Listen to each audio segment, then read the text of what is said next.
Assalamu Walaikum. Hello friends, how are you? Welcome back to my another video. In this video, I am going to show you how to write text on image in Photopea. Let's get started. At first, you have to open your Photopea software. Then open your file.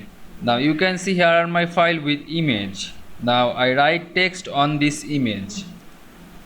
At first, I have to go text tool, type tool menu. Now click this type tool and click anywhere on this page. Now write anything.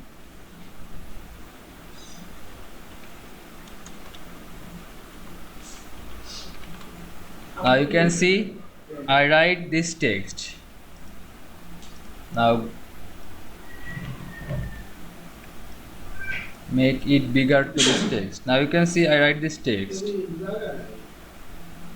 Now you guys see I write this text on image very easily. I hope you enjoyed my video. Please like, comment, share and subscribe my channel.